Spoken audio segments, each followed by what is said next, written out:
이 작품과 연결지어서 말씀을 드리자면 그 최근에 범죄 심리 다루는 컨텐츠 꽤 많습니다. 뭐 꼬꼬무 이런 것도 있고.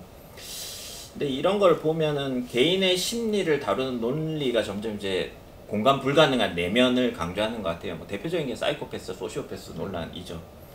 그러니까 이런 이제 고유정 여기서 다루고 있는 신유나라는 인물은 제 생각에는 소시오패스 유형에 해당하는 것 같습니다. 그러니까 이 소시오패스 인물 유형에 대한 그 이해 불가능함을 극복할 만큼 이 소설의 서사적 주제가 설득력이 있는지, 혹은 뭐 이런 소시오패스 유형의 인물을 다루는 것이 우리 한국 사회의 어떤 측면을 드러내고 있는지를 한번 이야기해 보는 게 좋을 것 같습니다. 먼저 요런 거는 또 우리 사회 비평가이신 박관우 선생님. 이럴 때만 사회 비평가? 이럴 때만 또 노출돼요. 예. 사실 뭐 그런 얘기들을 많이 앞서도 했지만 뭐 개인적인 것과 사회적인 것 이런 것들에 대한 너무 단순한 이분법은 사실은 별로 바람직하지도 않고 실제 어떤 문제를 해결하는 데 도움이 되지도 않는다라고 말씀을 드렸는데, 그럼에도 불구하고 최근 들어서 이제 여러 매체나 이런 소설이나 혹은 대중서사에서 그려지는 어떤 악, 그 사회 악에 대한 어떤 되게 납작한 묘사는 좀 우려스럽긴 해요. 그러니까 특히 이제 사이코패스나 소시오패스에 대해 사람들이 많이 알게 되면서 최근에 그런 소시오패스가 뭔가 사회적인 어떤 악을 전담하고 있고 그 사회의 악을 다 해결하면 뭔가 평화가 올 것 같은 그런 느낌을 계속 주거든요. 근데 사실 그런가 하면 전혀 그렇지 않죠. 사실은 사이코패스나 소시오패스는 전체 범죄자들 중에서도 극히 일부인 것이고, 물론 그런 사람들은 좀 불가해한 존재들이에요. 사실은 잘 설명되지 않고 이런 사람들을 예방하거나 방지하기 위해서 어떤 방법이 잘 통하지 않는, 글자 그대로 자연 재난 같은 그런 측면들이 있죠. 그랬기 때문에 오히려 이런 사람들을 자꾸만 그려내는 것이 범죄를 자꾸만 자연화하고 그 자연 재난화하기 때문에 사실은 우리가 가지고 있는 어떤 사회에 대한 인식, 범죄에 대한 인식을 자꾸만 왜곡하는 측면도 분명히 있다라고 생각을 해요. 그러니까 범죄라는 것은 사실은 대부분 다 사회적인 어떤 구조에서 비롯되는 경우들이 많고, 대부분, 그리고 범죄자라고 해서 무슨 모두가 다 소시오패스거나 사이코패스거나 악마들이 아니거든요. 근데 그런 부분들을 자꾸만 이제 개인적인 어떤 문제로, 혹은 그 사람의 어떤 성정에 타고난 성격의 문제로, 혹은 뇌의 문제로, 뇌과학적인 문제로 몰아가면서 마치 그런 사람들의 어떤 생물학적인 어떤 문제들을 제거하면, 예컨대 뭐 성범죄자들은 화학적, 생물학적 거세를 하면 되고, 사이코패스들은 뇌의 특정한 뭐 전두엽의 어떤 특정한 부분들을 절제하면 되고 라는 식의 그런 식 해결 방안으로 나아가는 것이 사실은 되게 보수적일 뿐만이 아니라 굉장히 전체주의적인 사회로 만들 수 있다는 점에서 좀 상당히 좀 우려스럽긴 합니다. 그런데 사람들이 그런 부분들에 대해서 굉장히 열광을 하고 있고, 정작 우리들을 많이 죽이는 다른 원인들을, 예컨대 뭐 무슨 노동 현장에서의 어떤 문제들이라든가, 심지어 우리 인류를 가장 많이 죽이는 생명체는 모기라고 하잖아요. 그런 문제들, 그리고 환경 위기의 문제들, 이런 구조적인 문제들에 대해서는 오히려 고개를 돌리게 만드는 그런 효과를 가지고 있는 게 아닌가 하는 생각이 들어서 그런 부분들은 좀 우려스럽습니다. 최근에 이제 있었던 드라마적인 그 형상화에서는 마우스라고, 그게 저는 진짜 가장 최악이었거든요. 맞아요. 그러니까 뭐냐면 진짜 그러니까 범죄의 비밀을 밝혀냈어. 우리가 이런 어떤 연쇄살인마의 비밀을 밝혀냈어. 그건 뭐냐? 뇌 전두엽에 뭐 이렇게 있는 맞아요. 사이코패스 0.1%의 사이코패스 유전자, 슈퍼 사이코패스, 슈퍼 사이코패스 위버 맨시 같은 느낌이에요. 심지어 그거는 이제 천재 유전자하고 거의 구별할 수 맞아요. 없다. 그래서 이게 천재가 될지 아니면 사이코패스가 될지는 얘가 성장해봐야 진짜 랜덤이네. 그래서 이제 그래서 이제 초반 설정이 뭐냐면은 그런 식이에요. 이 사이코패스 유전자를 발견했는데 이 아이를 그러면 낙태시킬 거냐 아니냐, 이런 질문부터 1화에서 드라마가 시작을 하는 거예요. 그러니까 어떤 식이냐, 그래서 이제 이 아이를 낳았는데 이 아이가 자기 운명을 극복할 수 있느냐 없느냐, 마지막에 극복을 못 하거든요. 결국에 얘는 실험쥐야? 네, 실험쥐가 돼요. 그래서 그러니까 국가에서 하나의 이를테면 사이코패스에 대한 관리 실험을 한 거죠. 재밌는데. 설정은 재밌는데. 설정은 재밌는데 마지막에 정말 이제 중간 과정이, 그러니까 그리고 또 결국에는 범죄자에 대한 우리의 이해라고 하는 거를 시청률 많이 나왔나요? 제가 안 봐가지고. 그러니까 좀 초반에 기대는 못 미치는 난 제목도 거였죠. 처음 들어봐 네. 지금. 그래서 이런 방식이 어떻게 보면 너무나 개별화됐을 뿐만 아니라 이렇게 어떤 과학적 증명 가능한 대상화하는 방식으로 범죄라고 하는 요소를 살펴보는 거. 이게 결코 오래된 그러니까 요즘의 상상력이 아니에요, 사실. 보면은. 맞아요. 네, 왜냐면은 이제 1800년대 후반부터 이제 그 유명한 사람이 체사레 롬브로소라고, 이 사람이 이제 범죄 인류학이라는 표현을 처음 썼는데, 그게 뭐냐면은 범죄자들은 골격과 이거 뭐와 그러니까 일종의 이제 골상학과 관상학이죠. 이거를 통해서 요즘에도 똑같은 이야기. 범죄자들 얼굴 나오면 그제서야 사람들이 거봐 관상은 못 속여 이러고 관상은 과학이다. 이런 말들 또 하고 있는 게 이미 200년 전에 있었던 이야기들이고, 실제로 롬브로소 같은 경우에는 그런 것들을 어떻게 하면 과학화해서 실제로 그러니까 마이너리티 리포트죠. 미리 범죄를 저지를 수 있는 그런 인자를 가지고 있는 사람들을 사회로부터 격리할 것인가. 뭐 이런 식의 이야기를 미리 했었던 거고, 사실 그런 것들이 어떻게 보면 현대적인 미스테리가 발생하는 데 영향을 준 직접적인 내용물들이잖아요. 그러니까 어떻게 하면 범죄자를 미리 사회로부터 격리 추방하고 안전을 도모할 것이냐에 대한 이 구조적인 어떻게 보면 상상력, 이런 것들을 미리 보여준 건데, 사실 그런 종류의 상상력이 제일 배제하는 게 뭐냐면은 구조가 범죄를 만든다는 생각을 우리로부터 박탈한다는 거죠. 그러니까 범죄라고 하는 걸 어떻게 특수한 개인의 문제로 환원할 것인가 라고 하는 것들에 대한 이 상상력이 작동하는 이유는 저는 어떻게 보면 또 대중적인 선호와 관련되어 있다고 생각해요. 어떻게든 범죄라고 하는 거를 명명백백한 진실의 영역으로 확보하고 싶어 하는 거예요.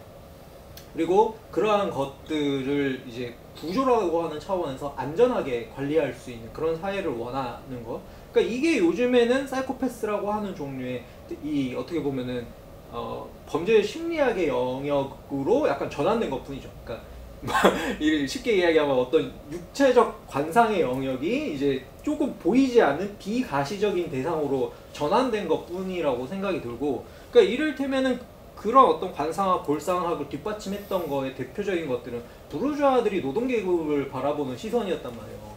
저 노동계급 봐, 저 거친 외양, 어디서 굴러먹다 왔는지 모르는 출처, 이런 것들이 이제 이 사람들에 대한 어떻게 보면 사회적 공포를 증대시켰기 때문에 미스테리 장르에서 어떻게 보면 범죄를 저지르는 사람들은 이 계급적인 상상력을 크게 벗어나지 못했는데, 이를테면 오늘날에 우리가 살아가고 있는 세상은 이런 계급적인 상상력을 어떻게 해서든 굴절시켜야 되잖아요. 그러니까 어쨌거나 대놓고 말을 못하는 거죠. 사실은 못 사는 사람들이 인격도 나빠, 못 사는 사람들이 범죄를 저질러, 이런 식으로는 이제 사람들이 또 한편으로 그런 생각들 요즘에 많이 하잖아요.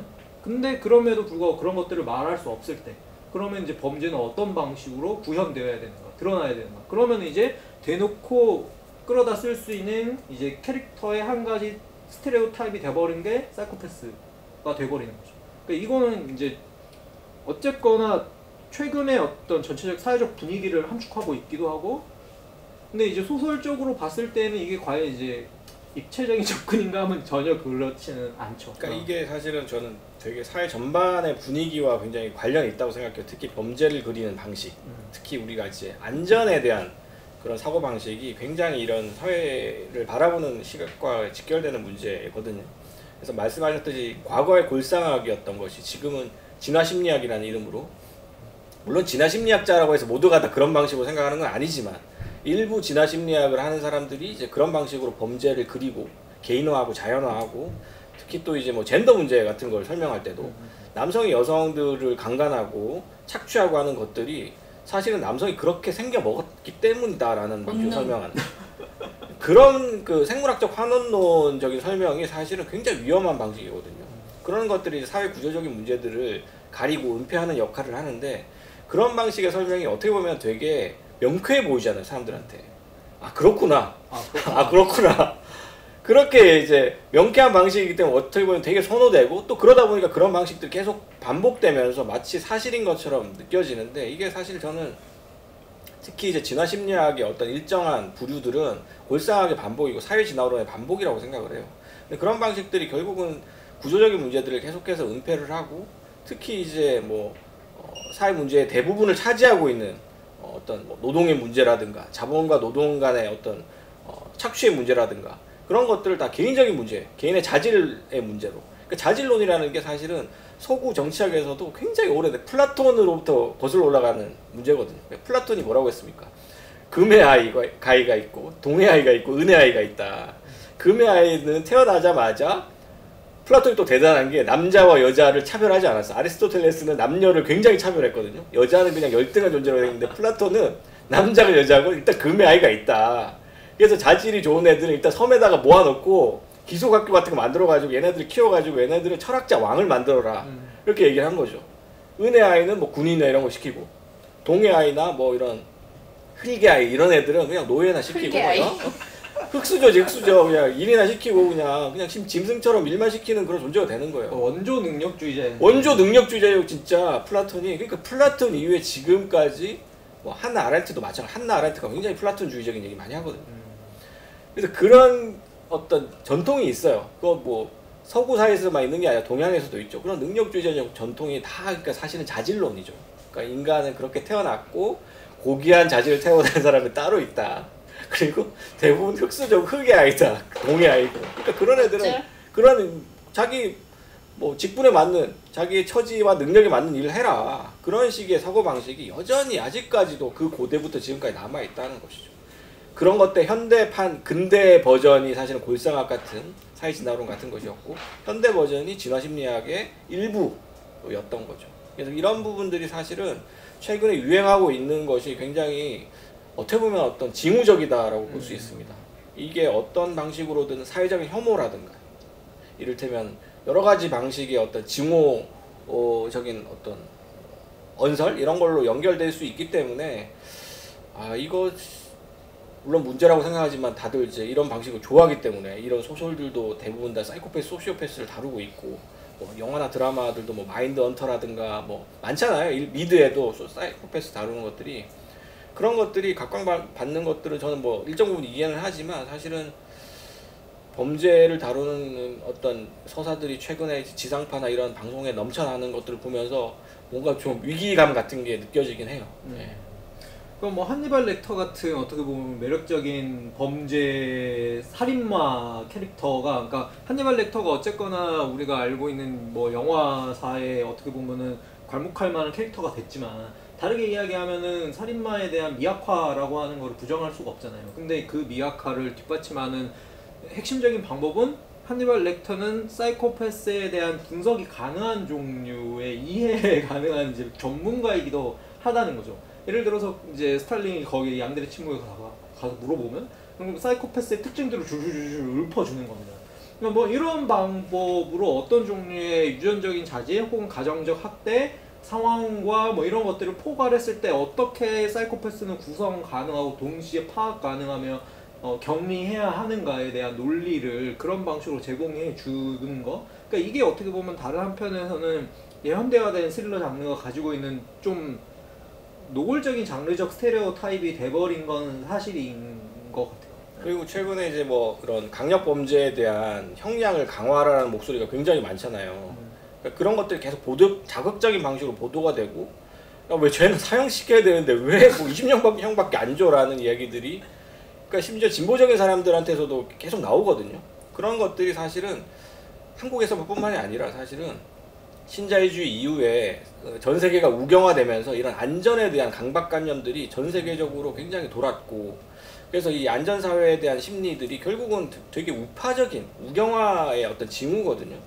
그러다 보니까 사회의 어떤 위생에 대한 강박 그러니까 모든 더럽고 혐오스러운 거 다 청소해야 된다라는 식의 이야기들이 많이 나오고 형량을 강화해야 된다 이야기들이 많이 나오고 한국만 하더라도 이명박 시대에 그 행정자치부였다가 안전행정부로 바뀌어요. 행정 앞에 안전이 나와요. 이게 되게 징후적인 사건이었거든요. 그러니까 안전에 대한 그런 사람들의 어떤 공포 같은 것들을 자극하면 할수록 사회가 점점 보수화되고 우경화될 수밖에 없다는 거죠.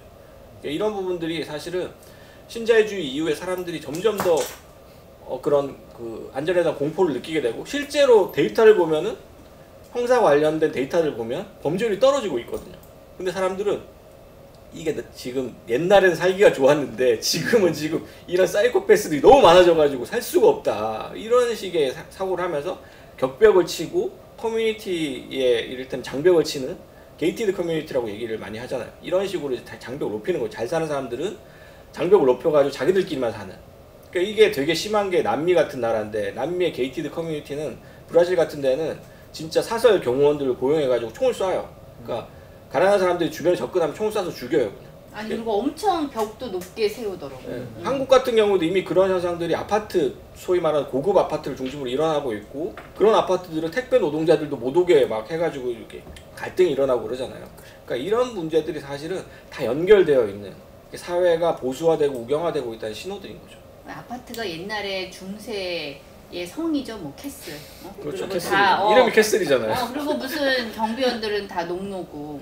근데 이제 뭐 결국 그냥 뭐 어떤 특정한 대상, 그 사이코패스건 그런 존재들을 그렇게 잠재적으로 분류해서 근데 거기에 어떤 사회적 불안감 같은 것들을 다 이제 그들에게 투사하고 그래서 그들을 제거하면 이 사회가 깨끗해질 것 같다는 어떤 그런 생각이라든가, 아까 뭐 사회생물학에 대한 얘기도 결국에 사회생물학이라고 하는 게 모든 어떠한 이 사회적 원인 다 생물학적인 것에서 찾는 거 아니에요. 근데 이런 문제가 사실은 이게 인과관계로 설명하기가 딱 좋다는 거죠. 생물학적인 어떠한 차이, 이러한 것들이 어떤 사회적 차이를 만든다라는 거. 근데 실제로 우리가 버틀러나 이런 사람들이 이후에 젠더에 대한 얘기를 할 때도 보면은 이게 이 젠더라는 사회 문화적으로 이미 성에 대한 고정관념이나 뭐 이러한 그러한 차이에 대한 이러한 담론들이 많이 만들어지고, 그것이 오히려 생물학적인 차이를 더 강화하는 식으로 그렇게 간다는 거죠. 그러니까 생물학적인 차이가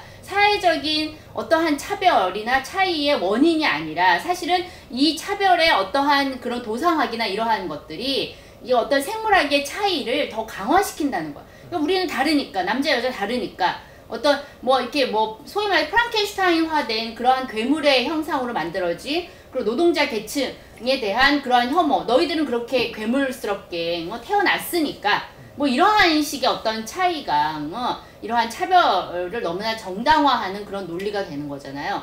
근데 이러한 식의 얘기들이, 문제는 뭐냐면은 아까도 말씀하셨지만 결국에는 이러한 모든 많은 사회 문제들이 이러한 이 차이에 집중이 된다는 거예요. 그러니까 아니 무슨 다른 여러 가지 사회 문제가 있는데 이런 것들을 다 젠더 문제로 수렴하고, 아니 그 차이가 남성 여성의 그 차이가 무슨 그렇게 대단한 차이냐는 거죠. 어떻게 보면은 차이가 있기는 하겠지만 그 차이라고 하는 게 무슨 딱정벌레랑 인간의 차이만큼은 아니라는 거예요. 나무랑 인간의 차이만큼은 아니라는 거죠. 근데 그 차이가 무슨 그렇게 대단하냐는 거죠. 근데 그 차이를 강조하고 강화하고 그래야지만 뭔가 그걸 더 설득력 있는 것으로, 지금 아까 계속 말씀하신 자연화하는 방식으로 활용하기 때문에 계속 그런 것들을 강조하는 게 아닌가. 이제 그런 점에서 이 책에 그 유나라고 하는 캐릭터도 너무 그런 식으로 이 캐릭터를 그렇게 만든 것이 아닌가. 마치 얘가 타고난 거, 얘가 어렸을 때 8살 때부터 도둑년 막 이러면서 자기 언니한테, 그리고 얘는 똑같이 그렇게 외부에서 엄격한 교육과 통제 하에서 자랐다고 해서 애가 이렇게 다 싸가지 없이 이렇게 자라진 않는다는 거예요. 그렇기 때문에 사실은 이거 자체가 여기서 뭐 어렸을 때 그런 에피소드가 나오긴 하지만 그리고 그걸 가지고 또 제이는 자기 아내도 8살짜리의 어린 아이가 있었어 뭐 이러면서 뭐 얘기를 하지만, 뭐 그거는 결국에는 자기의 문제인 것으로 결국 얘기가 되는 거 아니에요, 이게 다. 그러니까 이러한 범죄에 대한 얘기를 하면서 어떤 한 사람의 어떤 자질이나 어떤 타고난 어떤 본성이나 이러한 것으로 이렇게 몰아가는 것, 이런 게 싫다 이거죠. 저도 네. 약간 소설적으로 좀 이야기를 몰아가자면, 저도 심진영 선생님이 약간 비슷한 건 뭐냐면, 책장을 듣고 났을 때 조금 불편한 감정은 있었어요. 그러니까 범죄를 개인화시키고 그 극복도 개인화시킨다는 게 결국 이 소설의 주제잖아요. 그러니까 노력하면 극복할 수 있다는 게 이제 이 소설의 주제고, 물론 이제 대중 소설이기 때문에 한계는 있을 수 있어요. 지금 현재 우리나라 사람들이 가장 공감하는 게 사실은 노력하면 극복할 수 있다라는 거기 때문에, 어떤 범죄나 운명마저도 노력하면 극복할 수 있다라는 게 사실은 이 소설이 깔고 있는 지점이라고 저는 생각을 하거든요. 그래서 그 이제 그 지유의 새로운 운명이 저는 조금 읽으면서 계속 거슬린 거예요. 사실은 아까 좀 세련되지 못한 방법이라고 얘기는 했지만 사실은 저는 좀 거슬렸어요. 그게 이제 7살짜리 아이가 새로운 운명을 이렇게 개척하라고 작가가 자꾸 이야기하고 있는 것 같아가지고 그래서 저도 이제 좀 이 소설 읽고 책장을 덮었을 때 느꼈던 불편함은 그러니까 이 소설이 가지고 있는 어떤 제가 개인적으로 판단한 완성도와는 별개로 이 소설은 어떤 의미에서 굉장히 보수적 관점을 내재하고 있다라고 저는 생각을 했거든요. 그래서 저는 그러니까 이 범죄를 개인화시키고 개인이 극복해야 되는 문제라고 보는 이 보수적 관점, 이 소설이 가지고 있는 이 보수적 관점은 좀 책장을 덮었을 때 좀 불편했어요. 저는 개인적으로. 그 마우스 아까 이야기 드렸는데 마우스도 마찬가지예요. 이승기가 결국에는 자기의 운명과 분투하는 거예요. 근데 이제 자기 자신이 한편으로는 사이코패스라는 사실, 근데 이제 놀랍게도 거기서 안재욱이 뇌수술을 해가지고 성요한이라고 하는 다른 안재욱이 그러면 그 거기서 아빠죠. 그러니까 사이코패스 아빠. 그리고 사이코패스 유전자를 물려받은 게 이승기. 아 미드가 아니야? 네. 한국 드라마. 한국 드라마. 근데 설정이 이렇게 재밌어? 설정만 재밌다니까요. 설정. 근데 이제 거기서 보면은 결국에 이제 이승기가 사이코패스가 된 거예요. 이미 되어 있는 상황인 거예요. 근데 이제 그 드라마적인 연출은 이승기가 그럼에도 불구하고 되게 바른 인물을 그 연기하면서 살아온 그 삶을 보여주다가 모종의 사건에 의해서 어떻게 보면 정상인 아이의 이제 뇌를 이식받으면서 얘가 이제 이게 온 거죠. 그 혼란이 온 거예요. 정체성의 혼란이. 내가 저지른 사이코패스 범죄에 대하여 또 한편으로 잊고 지내다가 그걸 떠올리기 시작하면서 죄의식을 가지기 시작하는 거예요. 그 전까지 죄의식이라는 게 없었는데. 얘도 뇌수술을 받아? 왜 이렇게 거기는 다 뇌수술이 유행이야? 뇌수술이 만능입니다. 요즘 웬일이야. 그 공모전 같은 거 보면 소재도 뇌수술이 많아요. 뇌수술. 그러니까 이제는 이게 노력의 끝판왕이 뇌수술 같아요. 포스트 유머니죠. 아니 그거는 완전히 또 다른 성형이네. 그쵸. 청각기동대적인 세계관. 그러니까 이제 성형 가능성이라고 하는 것 자체가 우리의 외관에만 한정된 이야기가 아니고 우리의 내면까지도 이제 성형 가능해야 된다. 어떤 방식으로든 변화시키고 더 시대에 적합한 인물로 되어갈 수 있게끔 만들어내야 된다는 이런 강박이 소설적인 상상력 안으로 굉장히 들어와 있다는 거죠. 그러니까 결과적으로 보면 이게 운명 결정론이에요, 사실. 그렇죠. 이제 노력이라는 서사가 생물학적으로 이제 나오면서 그게 이제 포스트 휴먼 담론에서는 예전에 공각기동대에서 전뇌 해킹 뭐 이런 거 하고 뭐 머리를 갈아 끼고 하잖아요. 그런 것들이 이제 기술적으로 가능해지는 시대가 이제 온 거예요. 그러니까 휴먼 인핸스먼트라고 해서 뭐 팔이나 이런 것들을 자기가 갖고 있는 걸 이제 만약에 뭐 팔이 없어졌다라고 했을 때 그거를 이를테면 일반적인 수준으로 다시 회복시키는 것이 아니라 오히려 엄청나게 강한 슈퍼맨 수준으로 강화를 해버리는 거죠. 아이언맨 수준으로 강화를 하고 머리도 자기가 뭐 IQ가 100 정도였다고 하면은 IQ 한 200 정도로 할까? 이러면서 튜닝을 하는 거죠. 그렇게 머리를. 그러니까 그런 방식의 휴먼 인핸스먼트라는 것들이 이제 이미 기술적으로 어느 정도 이제 완성이 되어 가고 있고 그런 것들이 이제 대중 매체들도 들어오고 있는 거죠. 그러다 보니까 오히려 저는 되게 대조를 이루는 좋은 비교가 되는 텍스트가 케빈에 대하여 같은 영화였다라는 생각이 드는 거죠. 그러니까 내 아이가 사이코패스일 수 있다. 그리고 내 아이가 어떤 방식으로든 이제 그 학교에서 그 연쇄살인을 저지르게 되는 그런 어떤 아이로 성장하게 되는 거를 보고 있는 어머니의 시선으로 영화가 진행이 되는데 거기에 있어서 결국에 근데 전혀 다른 종류의 저는 시선과 각도를 가지고 있고 메시지를 전달하고 있다라는 생각이 들잖아요. 그 영화 같은 경우에는. 그러니까 그게 이해 불가능성이고 엄마조차도 공포스러운 어떤 악의 탄생을 다루는 게 아니다. 오히려 왜 그런 어떤 아이에 대하여 어머니가 공포를 가지고 사랑할 수 있는 어떤 가능성, 이해할 수 있는 가능성을 어떻게 보면 자포자기하게 되는가에 대한 관점으로 이해를 한다면은 이제 그런 종류에 대해서 여전히 우리가 주목해야 되는 거는 관계라는 거죠. 관계를 떠나서는 사실 범죄도 없다. 관계를 떠나서는 이런 어떤 인간에 대한 악마도 없다. 라고 하는 관점으로 조금 더 되돌아갈 필요가 있는데 아니 근데 뭐 요새 일론 머스크 같은 그런 애가 걔 거의 무슨 살인만 안 했지 거의 사이코패스 아니에요.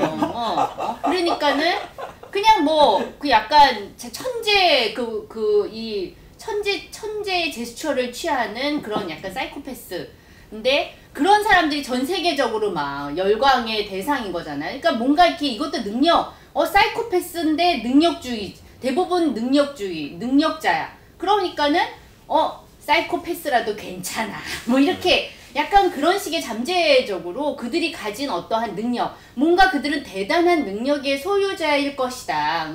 근데 그런 우리가 왜 중고등학교 때도 공부 잘하는 애들 보면은 세상이랑 철벽 치면서 귀 닫고 눈 닫으면서 그냥 자기 공부하는 굉장히 이기적인 애들이 결국에는 공부를 하는 거죠. 공감 능력이 뛰어난 그런 애들은 일단 공부를 못해요. 왜냐면 염려가 너무 많으니까.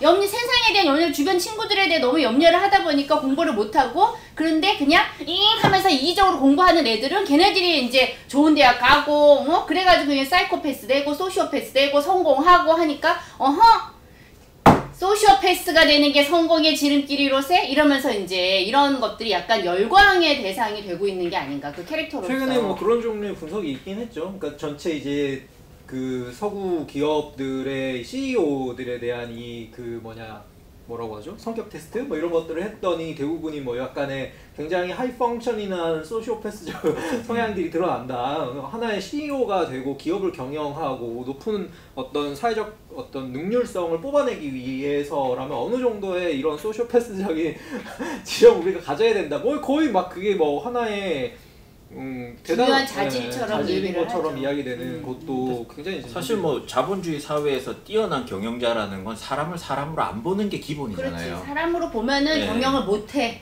가짜 자를 수가 없으니까. 가짜없이 잘라야 되고 얘네들의 노동을 극한까지 끌어올리려면 오로지 숫자만 봐야지. 이걸 인간으로 보는 순간 휴가 그렇지. 줘야지, 월급 올려줘야지, 품어야지 이렇게 되는 거잖아요. 여기 주인공처럼 사람 한두 명 죽인 사이코패스는 세상의 악처럼 묘사되지만 반도체 공장 돌려서 백혈병으로 노동자들 죽인 사람은 희대 기업인으로 추앙받는 게 아니 자본주의 그리고 사회 막 엄청 막 빨리 감옥에서 이 귀한 분을 감히 하찮은 것들이 감옥에다가 쳐넣어? 주식 떨어지니까 다시 넣으라던데. 그러니까 다시 들어가라는데 주가 떨어졌다고. 아니 야, 근데 사람들 재밌는 진짜. 게 저는 예전에 삼성 반도체에서 일하다 나온 친구를 우연히 바에서 만난 그 친구 바텐더로 있어서 이제 대화를 주고 받았거든요. 근데 이제 그 친구도 여공을 하다가 나왔는데 삼성 반도체 너무 싫다고 얘기하면서도 백혈병 걸린 친구는 걔가 잘못했대요. 그러니까 이게 뭐지? 이렇게 생각이 들었는데, 그러니까 가만 생각해 보면 그 친구가 어떻게 살았는지를 들었거든요. 그러니까 고등학교 졸업하기 전에 일단 거기 기숙사로 들어가요. 삼성 반도체 기숙사 들어가서 뭐 자기 개발을 하지만 교수가 오는 시스템이래요. 그러니까 기숙사 밖을 안 떠나는 거예요. 이 친구들은 거기 들어가면. 거기 수용소야? 그렇죠. 네. 그래서 계속해서 어떻게 보면 삼성이 주입하는 것에 대한 것만 받아들이게 돼 있는 구조인 거죠. 이게 사실은 사이비 종교나 이 신유나나 같은 구조거든요. 이게 사실 가스라이팅 구조잖아요. 그치, 가스라이팅. 네, 그러니까 이게 어떻게 보면 이 소시오패스, 방금 든 생각인데, 이 소시오패스의 이 사회학이 어떻게 보면 우리 사회에 일단 자본이라는 이름으로 같이 같은 메커니즘으로 맞아요. 돌고 있다는 생각이 드는 굉장히 거죠. 권장되고 있고. 그래서 어떻게 보면 그 자본주의가 가지고 있는 어떤 구조적인 모순을 은폐하는 기능을 강력하게 지금 범죄와 관련되어 있는 서사들이 하고 있다. 실제로 그런 역할을 수행하고 있다라는 거고, 이게 또 결국 이제 능력주의적인 사고, 차별과 배제를 정당화하는 사고로 이어지기 때문에 사실은 어떻게 보면 단순한 문제도 아니고 굉장히 심각한 이슈라고 할 수 있습니다. 자, 이제 할 만큼 했으니까. 네, 이제 피곤하네요. 정리수순 들어가는 건가요? 빨리 추천 비추천 하시죠. 네, 알겠습니다. 빨리 추천 비추천 하겠습니다. 잘 보시죠.